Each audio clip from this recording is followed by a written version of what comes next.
You saw the title, and you know why you clicked.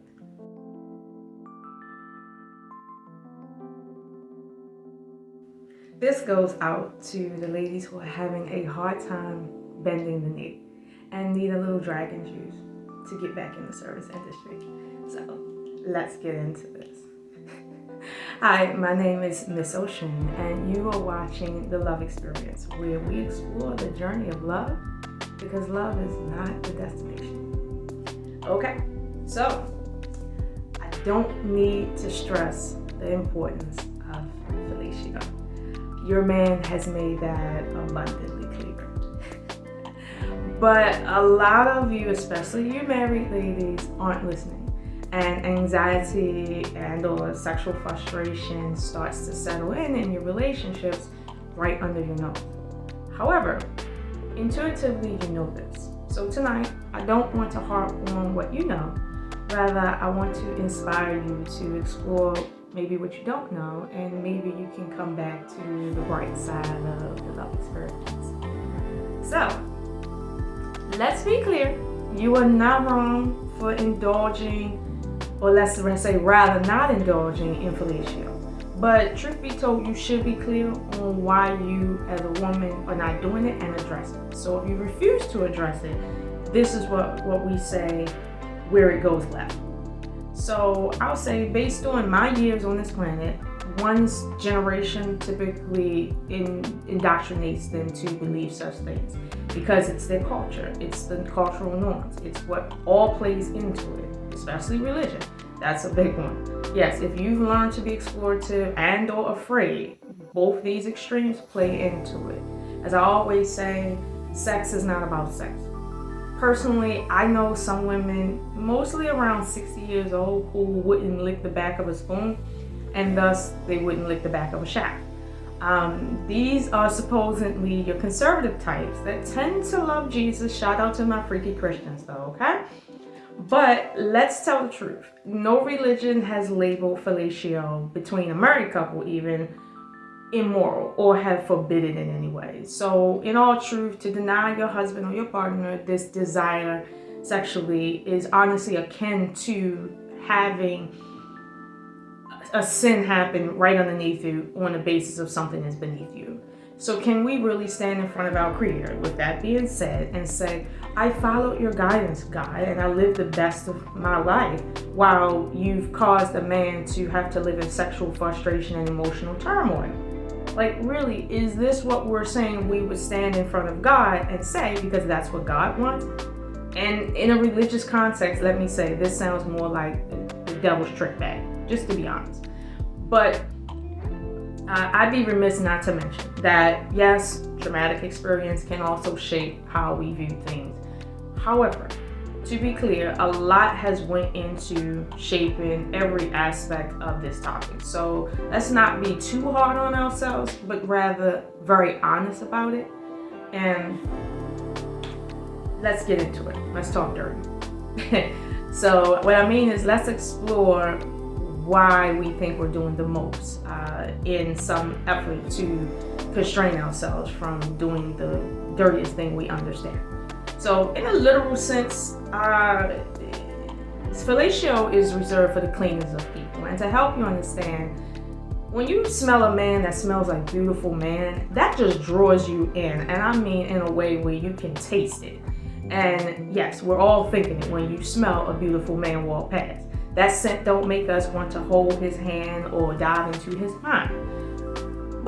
But men who aren't into how they smell, yes, this can affect how and why we do fellatio. I'm not even gonna lie about that. But this shouldn't be your excuse as a woman for why you don't like it or indulge it. It just shouldn't. So let's not lie to ourselves. When a man smells sexy, it makes us want to taste him in a smell-eat kind of way. Let's just be honest. So in contrast, in a non-literal sense maybe, fellatio is reserved for the expansive mind. I know we tend to call it the dirty mind, but this is a misnomer. Highly sexual people are not dirty-minded. They simply dare to find their happiness and be happy. they're not embarrassed about who they are and or what their partner is thinking about them and their sexual desires. So if you are one who carries that misplaced conservative mentality into the bedroom, thinking you're, doing your duty, let me be honest with you, you're not, okay? You're not. You are essentially wasting everyone's time, including God's time, and you know how much time God has. So time is precious, and let's not waste it. And who wants to commit to someone who places limitations on themselves sexually, forcing their lover to sexually compromise for reasons as trivial as I only do clean sex?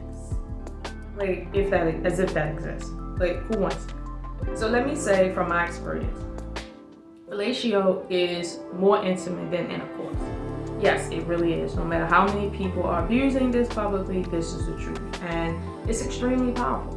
The sensations and feelings that we experience in giving as well as receiving, especially when we use our tongue, are incredibly passionate, far beyond what's required for impregnation. So it's been my experience that giving has, and I mean has, to be fun for you in order for you to enjoy this and enjoy it well. There's no way around this. As a woman, his phallus must be your play toy. Similar to how you play with that toy in your closet. Yeah, the way you play with that toy with your tongue and do those little tricks and all of that, yes, your man should be feeling that. If he isn't, this is the reason he's roaming, and rightfully so. We are human and we don't do well under duress. And sexual frustration, under a commitment especially, is duress. It totally negates the purpose. But the difference with playing with your man, though, is fellatio requires gentleness, requires control, it requires intentional attentiveness of how his body is reacting and understanding his sensitivity and what he enjoys that he may not convey to you in words. Some communication is strictly nonverbal, and you have to be aware enough to communicate back. It just is. It's nothing you can put into words. You can't just, bite his penis. You can't ram it or snatch it in the same kind of way you can do plastic. Luxury vehicle that you tend to like, yeah, that's a toy too. And the way you're intentional with that, same thing, okay? This is not about getting him off. As you know, moving from point A to point B is not the purpose of your luxury car. So does the point go to his phallus, okay? So let's address another issue though that's stopping us that I've heard from enjoying this God-given experience, okay? Fellatio can't be given under tired jaws or tired necks. And what I mean by that is, this is really important. Do not look at adult content and be fooled. They are actors. They are tired, honestly, and pretending for the camera, and there's no emotion involved. So don't think you're not living up to expectations of what fellatio should be using that as a barometer. Your focus is your man and what creates bliss between him and you in y'all's world. So yes, tired jaws, tired necks, a no-no. Why? Because this is about having tons of fun while you're inside of that moment. I can't say it enough. The modality of play is what's most important for many reasons, and one must learn how to play. It has to make you feel good to do something well like that. It has to do something for you to make his voice go up in octaves and shake and beg you to stop and all of that stuff, okay? It has to get you off in some way. So if at any point you find yourself getting tired because, for instance, women can enjoy oral sex for hours, okay, we know that, sometimes men too. It's okay to pace it with other types of touching, kissing, and teasing to make it last, because who's in a rush? The idea is to have fun through play. The second it goes from enjoyment to work, just please stop. Just recalibrate all the way around. It's really just that simple. Like, have him touch himself while you're doing other things.